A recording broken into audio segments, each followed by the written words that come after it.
Okay, so welcome to Social Enterprise 101. We're going to be with each other for the next hour-ish of time.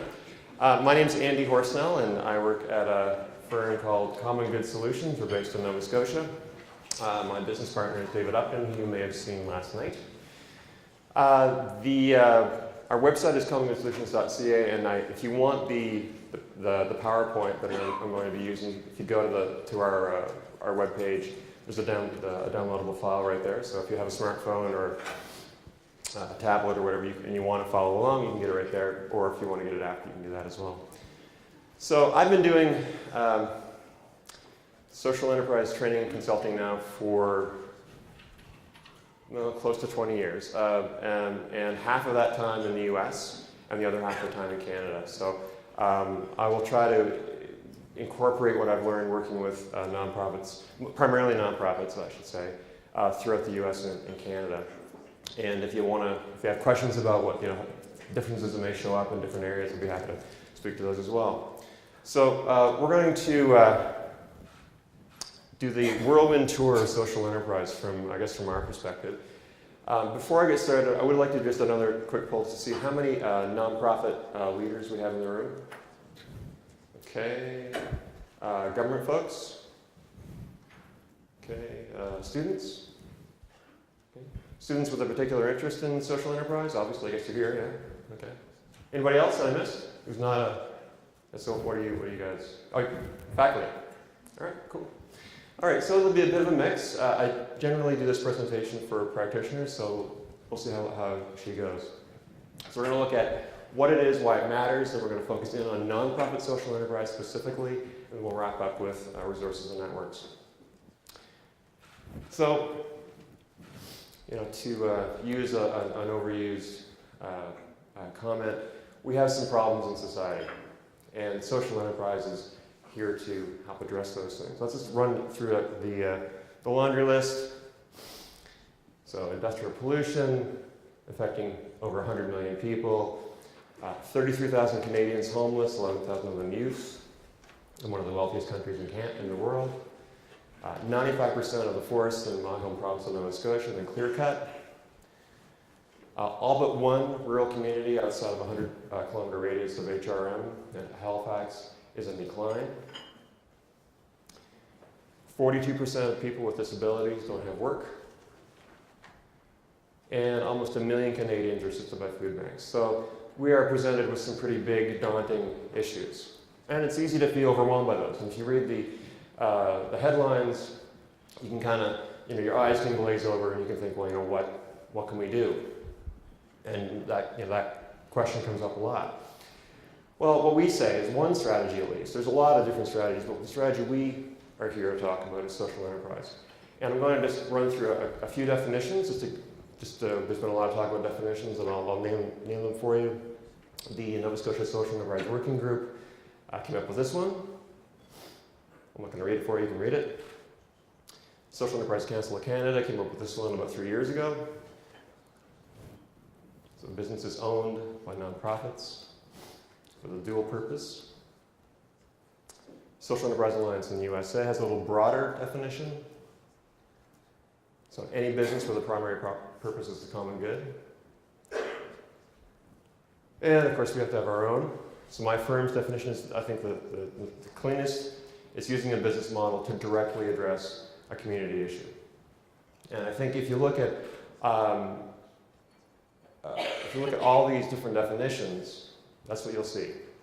You'll see business models being used to address community issues. And these things are being done by charities or as charities. So Change is being a great example. I'm on the board of the Flower Cart in Nova Scotia, the Pond-Deshpande Centre in North Shore, Nova Scotia, New Dawn Enterprises in Cape Breton. And there are thousands and thousands of charity-based social enterprises.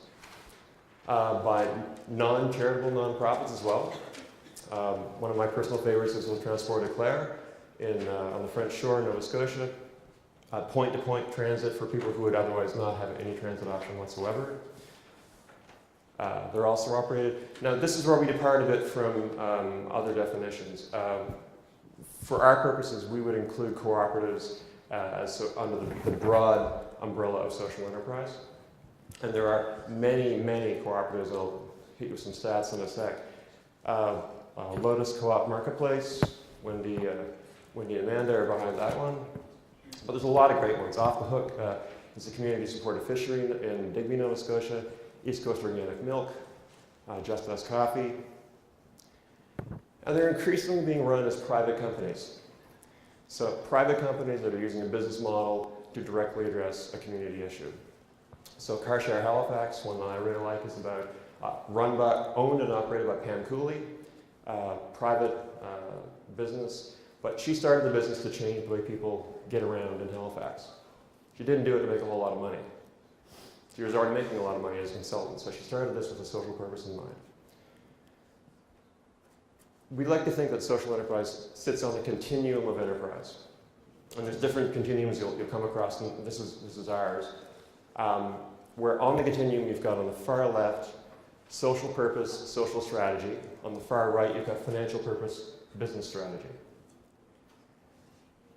And the kind of the two ends of the spectrum, you've got the traditional nonprofit that has a social purpose and uses a social strategy to achieve that purpose. So gets money from social funders, delivers a program, helps make the community better. On the other side of the spectrum, you've got traditional for-profit companies are in it for a financial purpose. I mean, officially a financial purpose. There are other motivations, of course, but a financial purpose to make a profit and use a business strategy to do that and a business model. But as you move inward to the center, on the nonprofit side, you have nonprofits doing things like cause marketing and partnerships with businesses. Not quite social enterprise, but moving in that direction. On the business side, you've got corporate social responsibility and business sustainability. Again, not social enterprise, not even social purpose business, but moving in that direction, looking to do business as usual a little differently to minimize impacts. At the center of the spectrum, you've got social enterprise and what I would call social purpose business, and they're often used interchangeably. I use them interchangeably. I think there's two different legal structures to achieve the same thing, but where you're using a business strategy to achieve a social purpose. So that's how we kind of put it together. And if you're wondering how things relate, that's how we would say they relate. So again, related terms, similar focus. These are not the same. If you went and checked definitions for each of these things, you would see different definitions, but they're all roughly getting at the same thing. Oh. Okay. Yeah, cool. So all these things, for the most part, are using a business model, which means selling goods and services to paying customers to address community issues that are, as I'll put some of the common ones, but there are myriad issues that are being addressed by social enterprises. So within that definition, I would love to hear from you guys. What are some local examples that you're aware of, maybe you're running one, of social enterprise? Who would like to go first? Yep. Well, sorry. Yep. Go ahead. We're a community-owned fund, so in and of we're a social enterprise ourselves, and then we help other enterprises. Like there's one that the Learning Exchange, another nonprofit that's starting, which is a cleaning company. So that's true. Yeah. Cool. Work with immigrants, help them start businesses, so it helps retain them, but also helps integrate them and be successful as businesses. Yeah. And you had a. I have a question. Okay. Yeah. I wanted to know if you wanted questions as you go along, or you want to. Sure. If you have questions, you can. We don't want you sitting on a question. So did you have one right now? I have a question. Yeah, okay. So with the continuum that you showed Uh-huh. of the enterprise, and when we define social enterprise as almost a social idea with business approach, Yep. do you find that as traditional nonprofits move closer to the middle of the continuum, they're more effective, or in your experience they are as effective being traditional nonprofits, in which case they're not using the business strategies, or in which case they're using social issues? Yeah. So the question is, which nonprofits are more effective? The ones that are pursuing a traditional strategy, or the ones that are pursuing more of a social enterprise strategy? I think there are really good, effective nonprofits that are not using the business model, that are doing wonderful work that don't happen to be selling products and services to paying customers.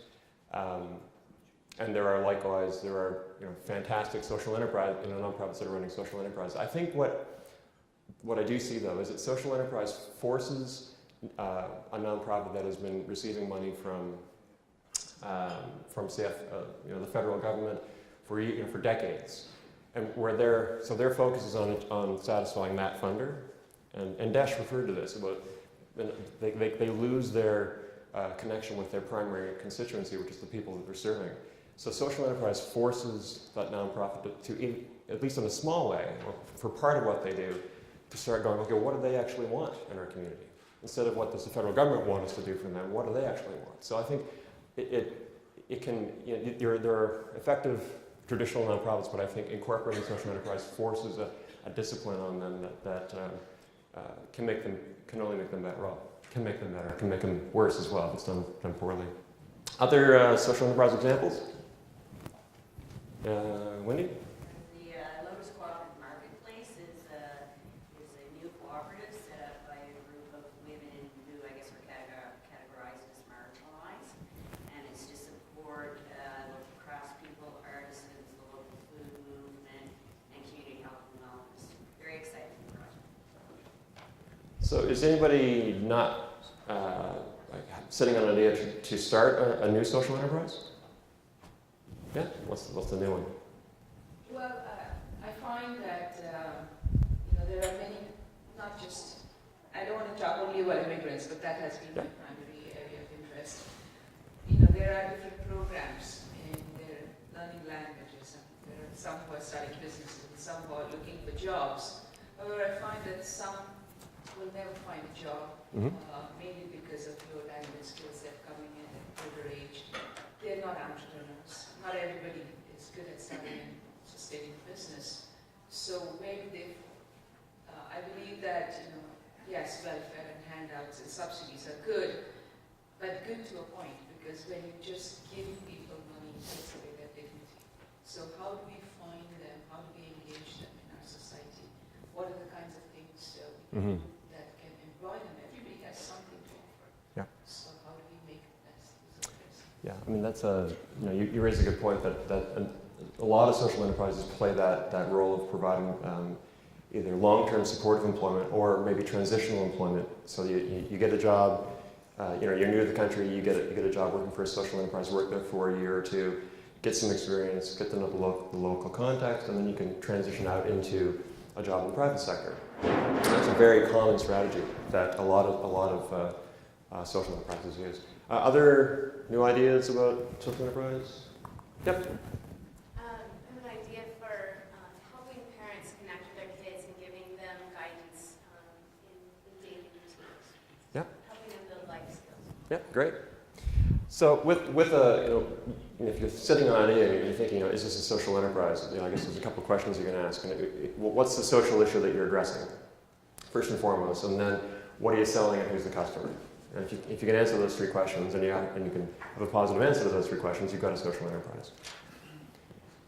So now I'll keep this one from the Canadian context, but social enterprise is no small change. In cooperatives, in rural Canada, the backbone of the economy. 9,000 cooperatives and credit unions, 18 million members in a country of 35 million people, over half the population. Employing under 50,000 people. We have the highest rate of credit union membership in the world, and over 1,000 communities in Canada that are only served by a financial co-op, so by a Caisse Populaire or by a credit union. If you look at the sale of goods and services in the core nonprofit sector, so pulling out universities and hospitals, so all the other nonprofits, this is a $1 billion economy. This is the goods and services that nonprofits are selling to paying customers. Those paying customers may not be the beneficiaries. They may be government, they may be other third-party payers, but they are quid pro quo contractual product sales. So $35 billion in the most recent year of 2007. So it's not peanuts. From our perspective, social enterprise matters for a bunch of reasons, and they've been hit on last night, they're hit on this morning. I think that the two most important things are the connection or the reconnection that social enterprise causes with your community. So shifting from, what does the next big foundation, what's their program directors, or what's the government's program interest, to what's actually needed in our community. And I would vary my response a bit to what Desh said earlier. I think many social enterprises do find ways to charge appropriately to people who are benefiting from their service.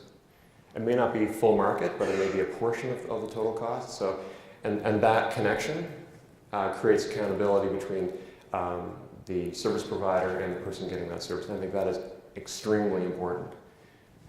I worked at a small business center before I got into doing social enterprise training and consulting, and we provided micro enterprise counseling, and we did it for free. And we worked with people who were aspiring entrepreneurs, and we answered the question on their behalf that, they can't afford anything because they're chronically unemployed, or they're unemployed, or underemployed, and so we assumed that they couldn't pay anything. Well, we found out that, in fact, they can pay something, and they, in fact, want to pay something because it gives them dignity. Now, they weren't paying market rate. They were paying, $15 an hour to what, market rate would have been $100 an hour. But that $15 an hour gave them the ability to say, I'm here getting a professional service, and you better deliver. And from a nonprofit perspective, $15 an hour was money that we just would have left on the table otherwise. So it can be done. The other really, I think, key thing is that it allows, it's scalable. A traditional nonprofit approach is bounded by the available social money.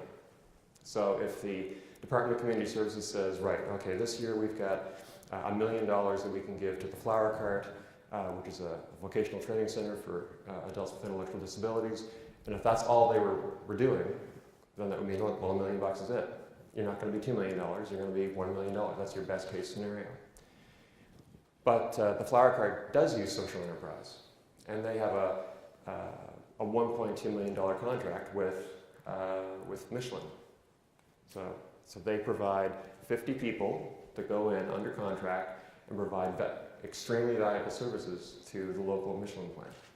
They offer product development and packaging services for local small businesses.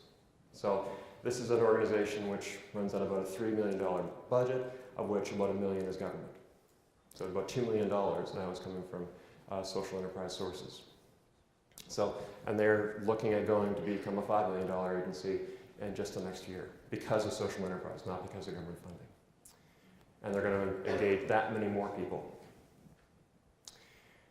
From our perspective, we see that, even in spite of all the big daunting challenges, that this is a time of great opportunity for social enterprise, because you've got these bad things happening, and you've got government backing away, especially in rural communities. You've got big business backing away, especially in rural communities. So there's these big gaps in the market where social enterprise can and is stepping in to fill those gaps. And it's happening right now. It's happening all across the country, whether it's co-ops or nonprofit social enterprises or private social enterprises.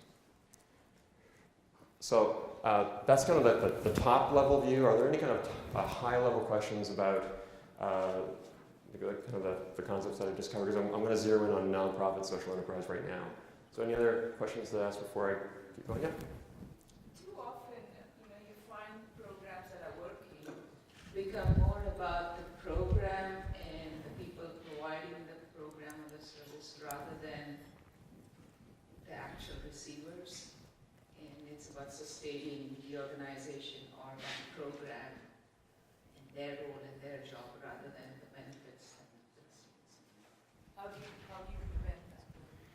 Well, I certainly see that in traditional nonprofit programming, where it's about getting that that next government contract to preserve your payroll, and that's the reality. That most nonprofits that we're 2 payrolls away from not having any cash in the bank. So if we rely on government funding. I think in social enterprise, because you're dealing with paying customers who are demanding accountability that on a day-by-day basis, and these are the people that you're delivering your services to, it forces a focus on them as opposed to me, the service provider.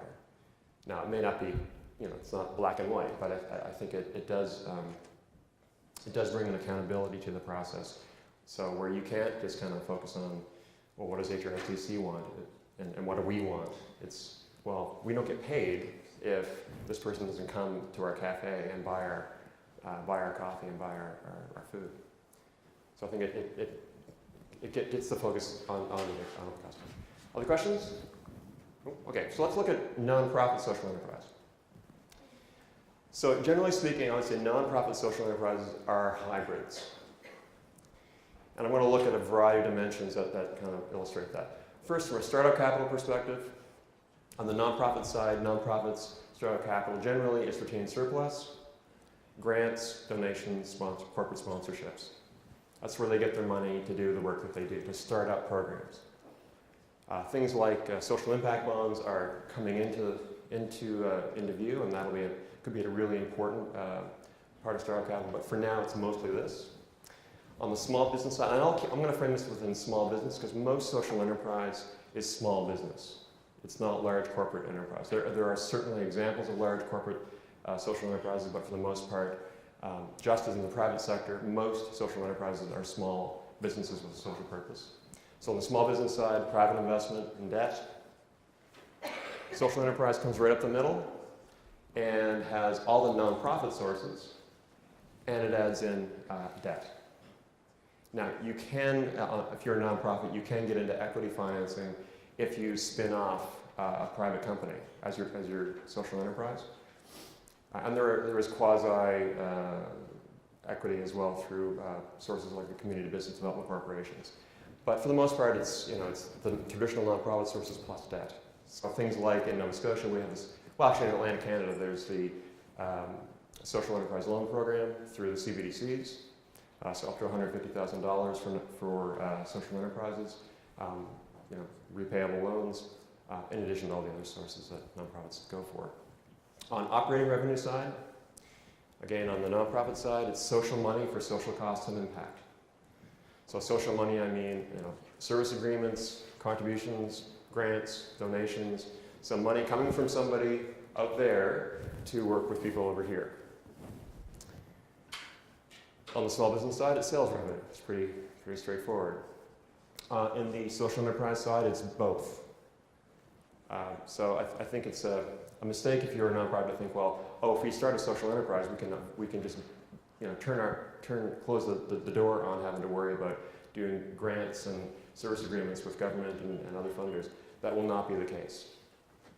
I mean, in all but the most extreme examples. If you're incurring social costs and generating social impact that private companies aren't, but especially if you're incurring social costs that a private company isn't incurring, you will need to offset those social costs with social money. And I think that is a total legitimate strategy.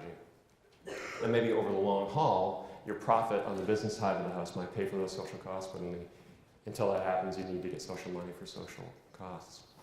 In terms of decision making, nonprofits are pretty stakeholder driven, done by consensus, and board, staff, funders, clients, partners. Small business side is primarily the entrepreneur, their family, their partners. Social enterprise has all the nonprofit decision makers, so it's stakeholder driven, plus it elevates staff into a role of entrepreneur. Because typically in a nonprofit context, it's run by, the enterprises are run by somebody who gets promoted into running the social enterprise. So someone with a master's of social work who's been running a social program finds themselves running a cafe. And now they're the entrepreneurs. So they have I think a quite elevated status with regard to decision making in that role.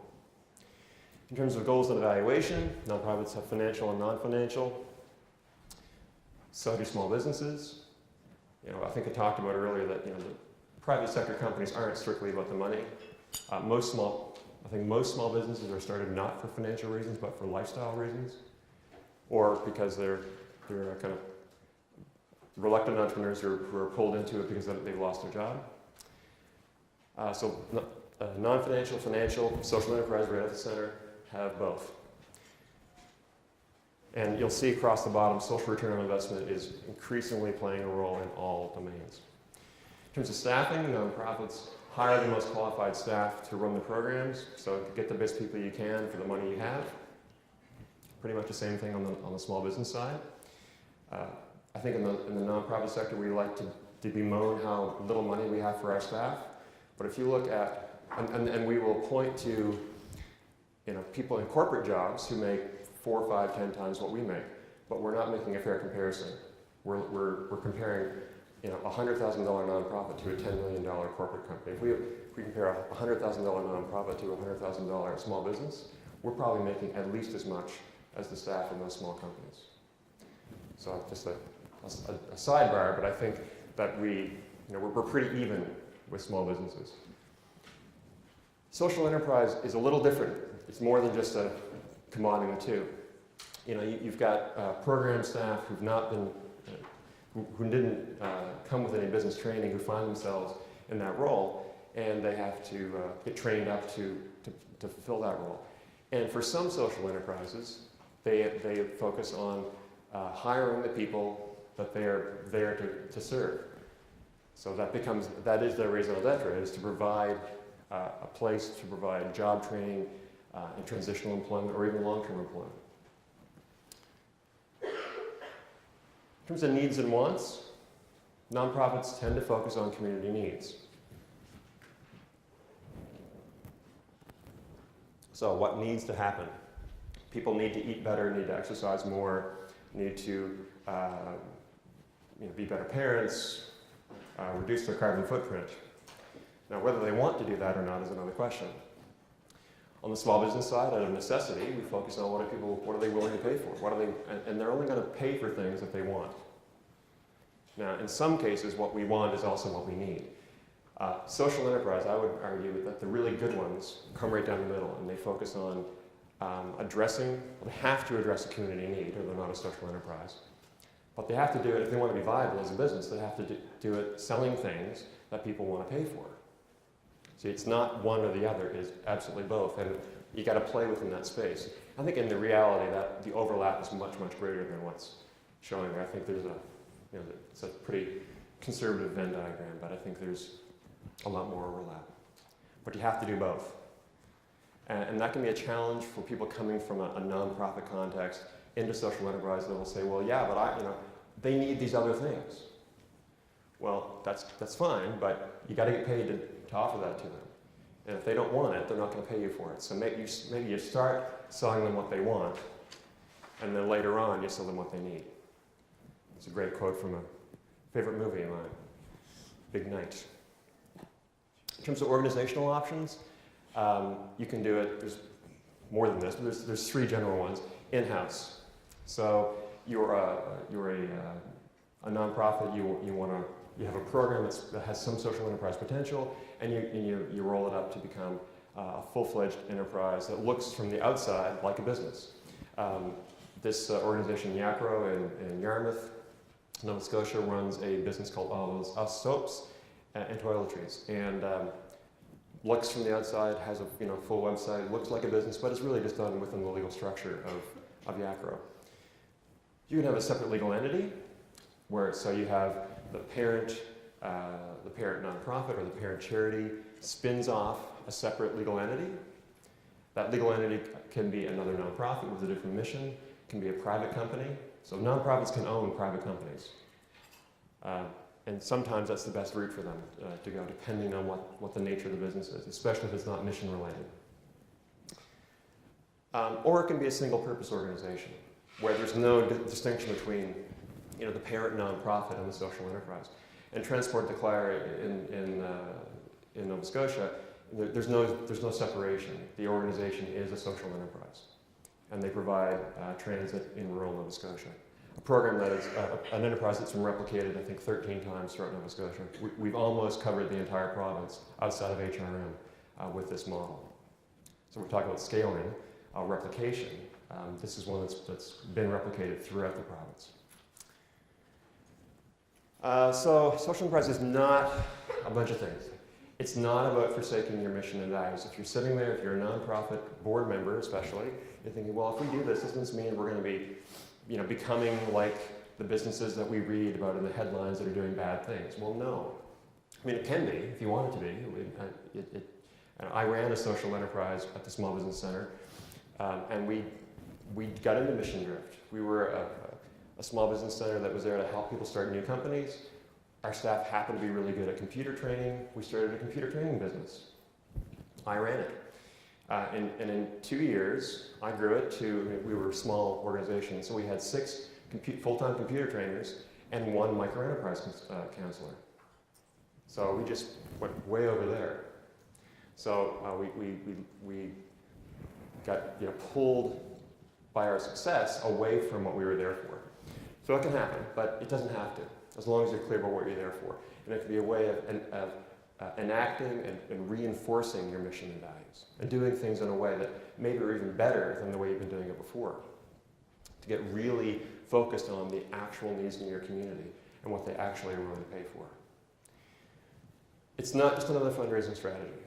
So if you're looking to generate cash, and that's your focus, do a fundraising strategy. Find a funder. But know that fundraising strategy is not going to have a direct social impact. It's not going to, that golf weekend is not going to feed people directly. Your social enterprise might. Social enterprise is not a short-term solution to the loss of a major grant. So if you just got word from the provincial government that your operating agreement is going to be cut by $200,000, oh, well, let's start a social enterprise to fill that gap.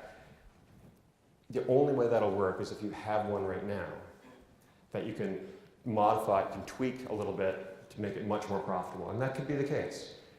But you have to have something rolling that's not being run properly, that has some real good room for improvement in a short period of time to be able to generate cash in the short term.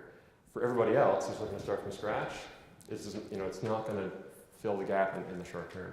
And for most nonprofits, it's not a long-term replacement for grants and fundraising. To my earlier point, if you're going to be forever incurring social costs, I think you should. It's good fiscal management to try to match those social costs with social money. So why do social enterprise if you're a nonprofit? For mission or money? Yeah, both. And the reason you'll come to it will vary. Some will come to it because it's for financial reasons, some will come to it for mission reasons. Common mission reasons are, there's a need in the community that's not being served, we want to provide training and employment for our clients, or just another good way to do the social work that we've been doing all along. Money reasons, we need to diversify our funding, we need to support a critical program that is losing money. We have no money for admin expenses. There's a great article in the Stanford Social Innovation Review a few years back called The Nonprofit Starvation Cycle. And it talks about how we collude with our funders to get by with less overhead money than we actually need. It's pretty typical that your funders will say, we'll allow 10% for overhead. Well, the authors of this article in the Stanford Innovation Review said, well, you know what? Most businesses operate with 20% plus overhead. That money they use to invest back into, to upgrade, to pay for good staff, to train their staff, to have good equipment, all the things that you need for long-term capacity. So social enterprise, because nonprofits, we are chronically underfunding those kinds of things. Social enterprise, if you can get one that generates a profit, that profit can be used for these kind of things. Or you can just be presented with an interesting opportunity. It's just a great service that we're being pulled into the market by the customers. You'll see this 2x2 grid and a whole bunch of different versions. David LePage showed a version of one last night.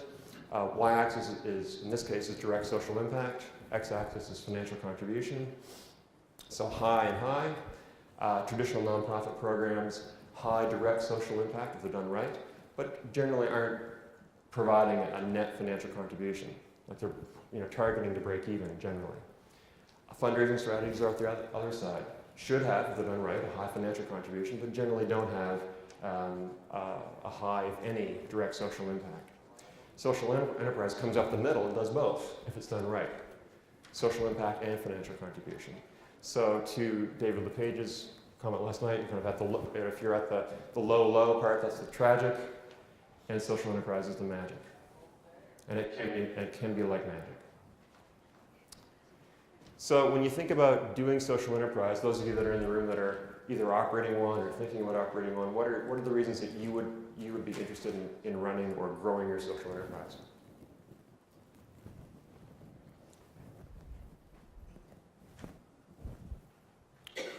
Anybody? Yep. The need? It Yep. also needs to be self-sustaining. Because I don't believe the subsidies are good, the grants are good, it has to pay for itself. So sustainably address a need. Yeah, and an interesting thing happens when you start getting a little bit of money from social enterprise. Like, it's very common in social service nonprofits especially to get 100% of their budget from one government department. Nova Scotia Department of Community Services. They say jump, you say how high. You have to say how high, right? Like, you work for them. You are almost an arm of department. Well, you are an arm of Department of Community Services. But if you can generate just 10 or 15 or 20% of your budget from social enterprise, it fundamentally changes the relationship with that funder. They start realizing that, they can do other things than just what we want them to do. And it's not a bad, it doesn't make an adversarial relationship, it makes a more equitable relationship. So it introduces sustainability, but also it introduces equity in the relationships with your other funders. Other reasons for doing social enterprise? Wendy? Well, for us, for the Cooperative Enterprise Council, it's about creating enterprises that people are owners of and feel, they're actively engaged, they develop skills. It's not with that old mindset of this is, something we're giving to you or something you're owed. It really is about being a part of something, and it makes such a significant difference in terms of meeting the social goals that we often have. Yeah, so with co-ops, it's how you do it that fundamentally changes the way that, It's democratic, Yep. it's inclusive, and all that. Yeah, and so, a co-op can provide really any product or service that a private sector company can do, but just does it in a fundamentally different way. The most recent issue of Yes Magazine, I don't know if anybody familiar with Yes Magazine? Great recent edition dedicated to cooperatives and more generally what they call the generative economy, but featuring and highlighting cooperatives, and really has a lot of great examples of what's being done there. Other reasons for doing social enterprise? Anybody over here? I'll walk over toward you. No? Cindy? Ours is to solve a problem, current problem that we're facing with attaching our youth promise to the workforce. We're creating young entrepreneurs that are very entrepreneurial in their own way, but not always accepted in traditional workplaces. Yep. So providing a incubator and safe space for them to gain some valuable skills that they can then use on their own or choose to be entrepreneurial in a workplace. Yeah, so those social enterprises, and if you look at the social enterprises that provide training and employment to your target constituency, as a single cluster of enterprises, it's probably the single largest cluster of social enterprises. If you look across the board, if you group them all together, they're all offering different kinds of products and services, but the employment-based social enterprises are the biggest cluster and provide that really valuable role of maybe the first job that a person's ever had. They've been in conflict with the correctional system, have mental health issues, substance abuse issues. Not your best shot at hiring a good employee, from the employer's perspective, right? But these people can be absolute diamonds in the rough.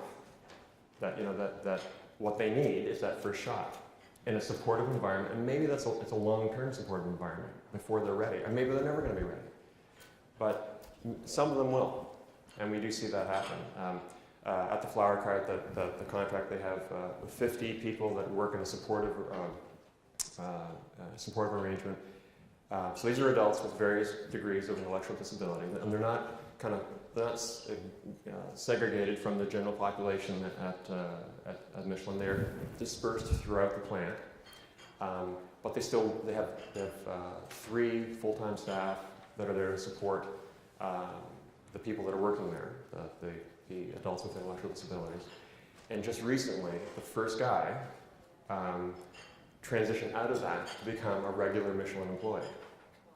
This is a guy who previously lived in relative isolation on Bonnie Farm, which was a very traditional residential, good spot, but very traditional.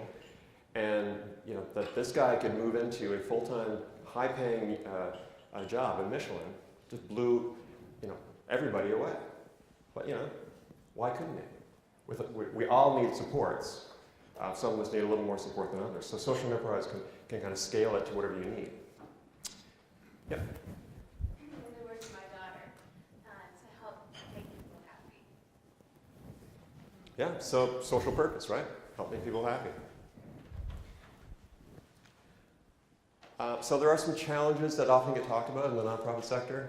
This is the laundry list that comes back to me when I ask the question.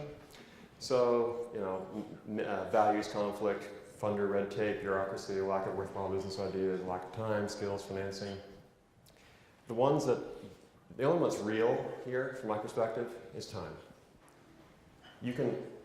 The rest of the other ones are made up excuses we make in our heads to not go forward, or you can get around them. It can be about supporting your mission. You can get around funder red tape. The bureaucracy is surprisingly supportive, at least in our jurisdiction. Every nonprofit, regardless of your focus, have many, many different social enterprise ideas you can pursue. Lack of skills. Most small business people, when they started their business, did not have a business degree. They were good plumbers, they were good technicians, and they learned as they went. That works the same in social enterprise. In financing, there's increasingly accessible financing. But lack of time is a real issue. You've got people working in nonprofits are working in many cases long hours with not great pay, and to take on an additional effort, it means someone's going to be working overtime. And that's the reality. If you're in a small nonprofit. If you're in a much larger nonprofit, maybe you can second somebody from their position and dedicate them. I've seen that. I've worked with clients that have done that. But these are, $5 million plus nonprofits. For the $500,000 and down nonprofits, it means that someone's going to take it on and do it at nights and weekends. Initially, at least in the initial going, that research, development, pre-startup stage. And once you get it rolling, once the business is operating, then it's generating enough operating revenue maybe to bring in additional HR capacity. So maybe then the overtime aspect kind of backs off from the person who got the business started. It's quite common that the leading up to startup is championed by one person, often a program person or someone in your development office. And then once as startup approaches, a manager is hired from outside, often from the private sector, to run the social enterprise. So that there's a handoff from one champion to the other. But up until that handoff happens, it means often overtime. And that's a real challenge, I think. Risks of failure in social enterprise are as real in the social enterprise sector as they are in the small business sector or the business sector generally. Some bad things could happen.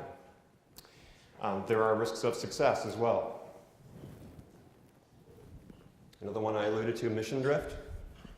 You can start a social enterprise with a clear link to your social purpose. You get out into the market, and the market can start pulling you away from that social purpose in a hurry. And you're making money when you're doing that, right? So it feels good. It felt good to me as a young 20-something running a rapidly growing computer training business.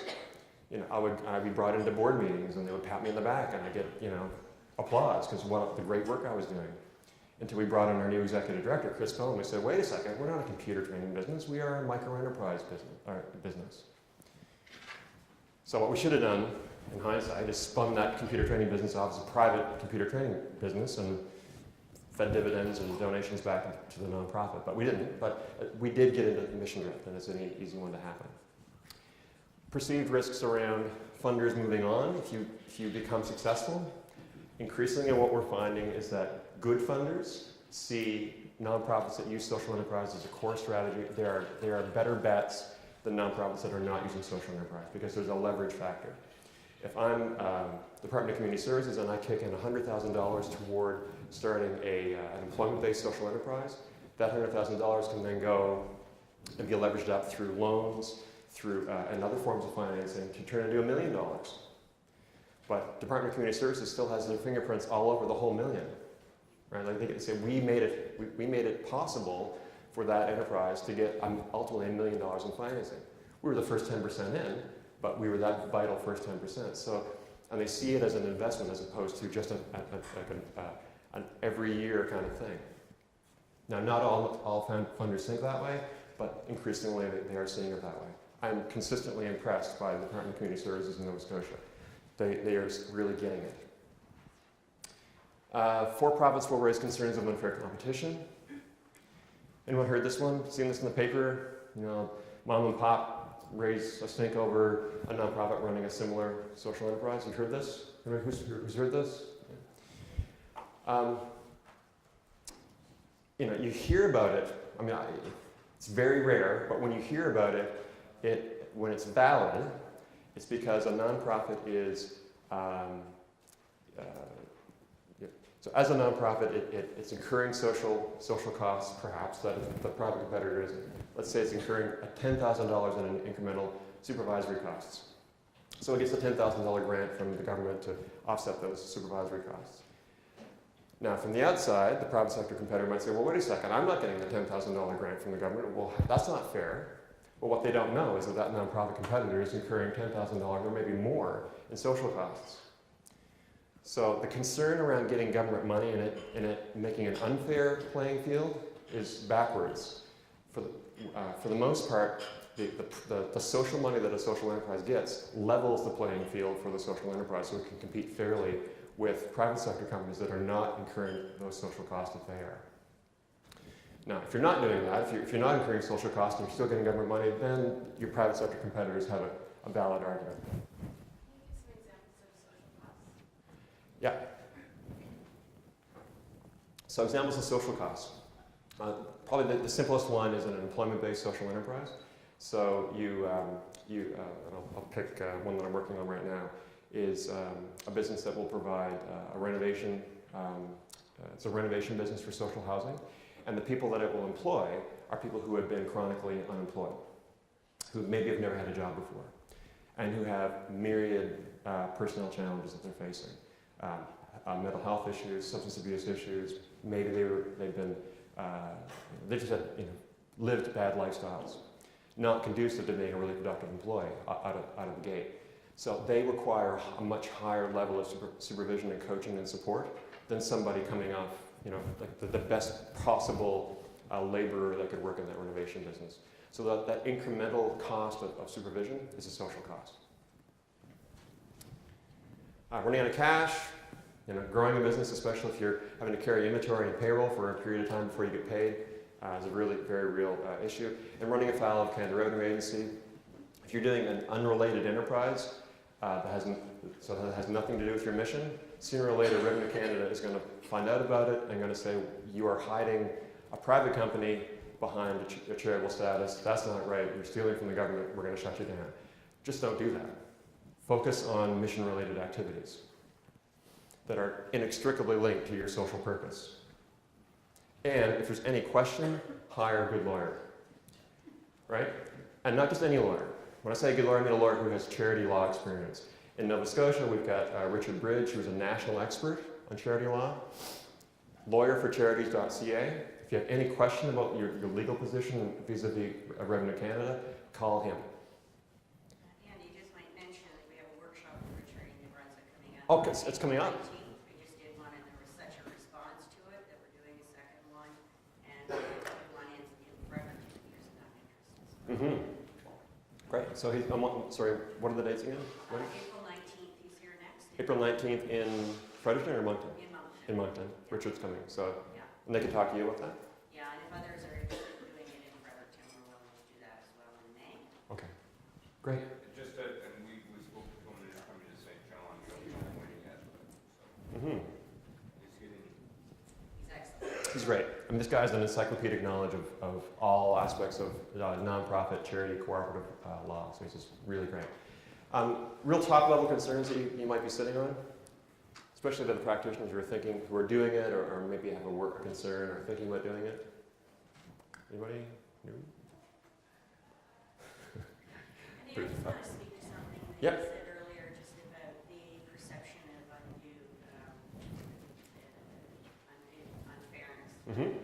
And the areas where I've heard that has actually been when government itself has established social enterprises.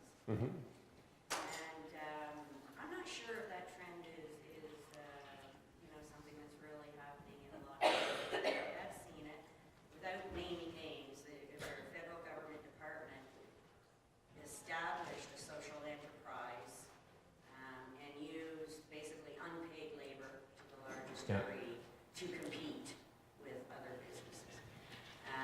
And that doesn't sit well with people. So have you had any experience with that, or have you heard any of the rumblings of? Where it's been directly done by government. I haven't had any experience with that, but I have seen situations where they get that social money as a nonprofit, and then they sell the same product for half the price. And in that case as well, they might, if they are, rapidly undercutting the private competitors. I mean, I think you should never do that anyway. Yeah, so no, I generally have seen third-party funders supporting a nonprofit. Other big concerns? Yes, sir? I guess we're doing it ourselves, whether it's developing real estate, we're rolling out other ideas, social enterprise ideas, but we're also working with other groups. And my biggest concern is most of all that we do is done on the side of the desk Mm-hmm. as an additional thing. Yeah. And people are starting lean as possible, which is important, I think, really important. But it's devoting enough time to really launch something to scale, and I don't know how we are able to bridge that to enable having enough time to do it well, because I know there's a lot of, my fear is that we're going to have a lot of organizations all of a sudden looking at social enterprise on the side of the desk and face all those problems that you talked about, not having enough cash, time, all those types of things, right? Yeah. So, Yeah, but I guess my thought about that, it's the same in the private sector. I mean, most small businesses get started up, at someone's garage after they have come home and clocked out of their day job. So it's a real challenge for them, and it's a real challenge for people in the nonprofit sector. How do you do that very challenging, iterative process of creating something that's going to fly when you take it to market? So that time issue is very real, and I think you talk about being lean and small. I think the whole lean startup movement is a good response to that. And if anybody hasn't read that book, I think it's presents a great model. Something that we've been talking for years. But start as small as you possibly can, get out into the market, start making money, start making impact, and learn what really works. So try to minimize what's required in terms of effort and sophistication for that business. I'm just going to take you through, wrap things up here real quick. So I'm not going to spend oodles of time on this. You can get all the details from the PowerPoint that's available on our website. I think from the nonprofit perspective, you need a champion. You need that person who's got fire in their belly that wants to do this, just like the crazy individual wants to start their own small business. You need someone within the organization who is going to take that on, take it very personally, and then you need to build a team around and support them. Don't do too much business planning. Do just enough and no more. Get good legal advice, but only when you know what you want to do. Like, don't make your first meeting with a lawyer, because then all you're going to talk about is the legal structure, and that becomes the discussion as opposed to what's the core of your business model. Figure out the core of your business model first, and then find, okay, what's the legal structure that's going to best support that business model. And Richard gets that. Like he's, if you talk to him, he understands that. Compete on value, not price. Charge a little more than your private sector competitors. At the Flower Cart, they provide baked items to institutional customers, and they know, because of who they are, that they have to provide a better product than what the private sector competitors provide. And for that premium product, they charge a premium price. So no private sector competitor is going to say, oh, you're coming in at 50% of what we charge. Start small, start now, grow as you're able, focusing on that lean startup notion, and focus on what we would call real opportunities that hit on 2 dimensions. It fits the organization, so your mission and your capabilities, and it's a good business idea. Customers will want to buy it, and you can make money at it. In terms of resources and networks, again, there's a long list here.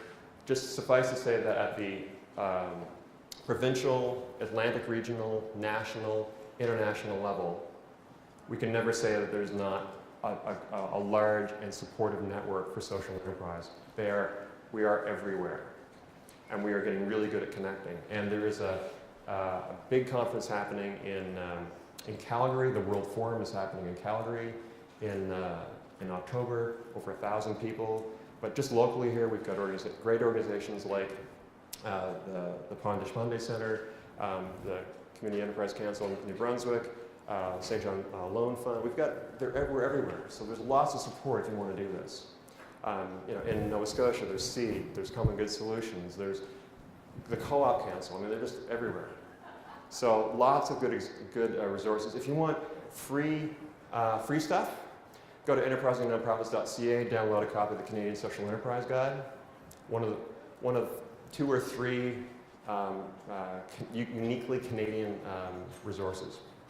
And we can look to the UK, in Canada at least. The UK has invested a lot of time and money in developing rural social enterprise. If you are in the rural context, check out the Plunkett Foundation, Plunkett Foundation, and because they've done some amazing stuff around supporting rural social enterprise.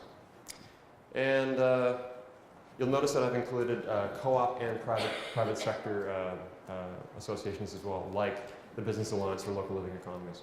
So lots of resources, and so that's the whirlwind tour. I'm here all day if you have any follow-up questions. You can download the PowerPoint, not at that website address. That's if you want to complete our session evaluation, that's where you go. But go to commongoodsolutions.ca. You can get the full PowerPoint, and you can get other stuff as well. And just tap Dave or myself either today or by email or phone after, and we'd be happy to talk to you. Thank you very much.